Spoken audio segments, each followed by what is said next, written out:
We have some great speakers for all of you this morning. A dear friend, our leader, former Congresswoman Gabby Giffords, one of my personal heroes, will be speaking today. We are so thankful to have Natasha Christopher, who is also a survivor of gun violence. She's going to be sharing her story. And my dear, dear friends, Chairman Jerry Nadler, who chairs the Judiciary Committee, and the chair of the Democratic Caucus, Representative Hakeem Jeffries, who have taken the time, because they know how important this issue is, to join us here this morning. Also, Peter Ambler, Giffords Executive Director, will make sure to close us out. After that, we're going to have some time to answer some questions. But now it is my honor, my pleasure to turn to you, to the woman who has made all of this possible through her fight. She's the reason why we are gathered here today, and she is the reason why we continue in this fight. Former Congresswoman Gabby Giffords.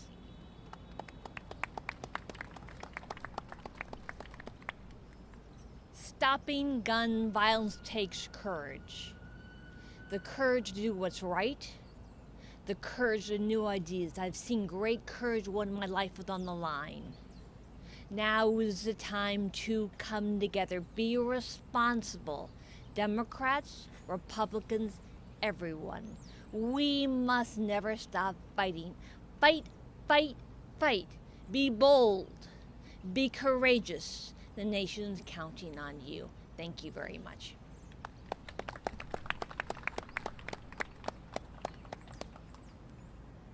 And now we're going to hear from Natasha Christopher. Natasha.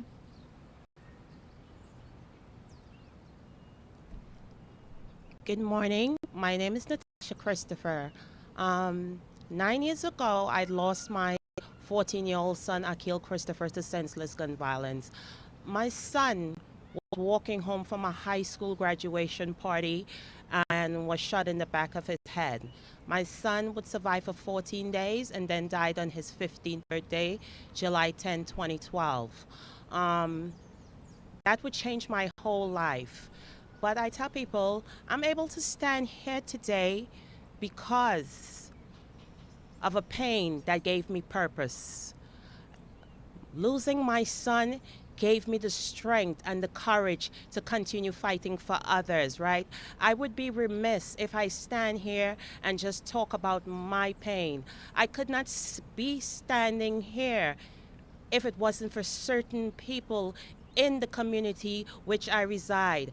I was helped by clergy members, like people like Pastor Guilford Monroe's, nonprofit organizations such as Not Another Child, like Carlton Luxury Bennett Foundation, Triumph After Tragedy, and Where Do We Go From Here? All these people helped put me back together. The woman you see standing here is somewhat still broken, but I'm also whole. I stand here saying that we must put an end to senseless gun violence. I don't want to ever have to bury another child. I have surviving other kids, and I wake up every single day fearing that my 15-year-old son will not make it home, and I should not have to live like that. This right here is great, but this should not be happening.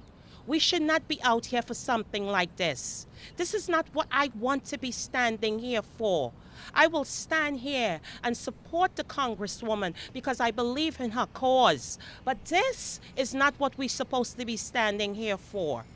Over the week, I was preparing myself for surgery to save my kidney. And one of my friends who do shooting response with me, Becky, her 16-year-old son, Jaden, was shot. And that mother now has to become part of that club.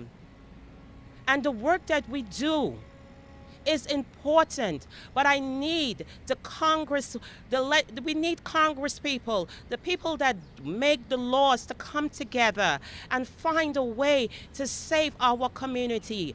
Guns are coming into our community and taking our youths. I say to you guys, I do not want to bury another child. Thank you.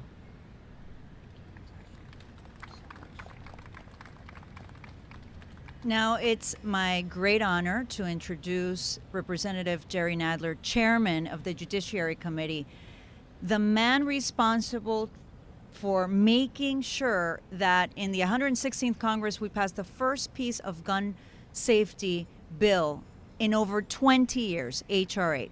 Thank you, Chairman, for joining us here today. That's right. Yes. Well, thank you very much. I'm very proud to stand here today with my dear friend and former colleague, Gabby Giffords. Her courage and determination are a constant source of inspiration for all of us who join her in the fight for gun safety. I also want to thank Peter Ambler for all the work he does at the Giffords Organization to further Gabby's mission, and I appreciate Natasha Christopher being here to share her story. I'm also very pleased to be here with my friend Debbie McCarsell Powell, who served with great distinction on